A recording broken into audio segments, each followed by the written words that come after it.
অনেক better formula, কিন্তু তোমরা আমার এই কথাটা শুনো না, কারণ আমি নাসাতে কাজ করি, তাই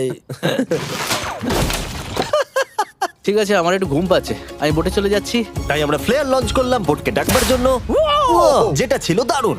দেখো একবার ওই পুলটাকে, এটা তো দারুণ! এটা তো পুরো শহরটাকে আলোকিত করে তুলেছে। Wow! কিন্তু ক্রিস আর চ্যান্ডেলার যাওয়ার থেকেও বেশি কষ্ট হচ্ছে যে আমাকে আর মার্ককে এই শহরে এখন একা থাকতে হবে। খুব একা একা লাগছে। এটা আমাদের একা থাকবার প্রথম দিন, কিন্তু আমরা খুব ভালোভাবে কাটানোর চেষ্টা করব। আজকে আমরা যেটা করব সেটা হলো আমাদের শেল্টার রেনোভেট করা। আমরা কিছু দিয়ে এই ঘরটাকে আগে উইন্ড প্রুফ করবো। এখানে ফায়ারপ্লেস করব যাতে ঘরটা গরম থাকে, আর কিছু ফার্নিচার আর চেয়ার খুঁজবো যাতে এই ঘরটাকে বাড়ির মতো সাজাতে পারি। আমি এমন কিছু প্ল্যান করেছি যেটা করলে আমি 14 দিন এখানে থাকতে পারবো। ও মিথ্যে বলছে। তাই আমরা পাশের কিছু বিল্ডিং খোঁজা শুরু করলাম যাতে কিছু ফার্নিচার আনা যায়। তখন আমরা একটা দারুণ সেলফ পেলাম, একটা ছোট টেবিল, একটা বিশাল কার্পেট, আর এই মেটালের জিনিসটা যেটা খুঁজেছে আমাদের ক্যামেরাম্যান। ও, এই চেয়ারটাকে দেখো। ও, এটা তো এখনো বসা যাবে ভাই। এটা দারুণ।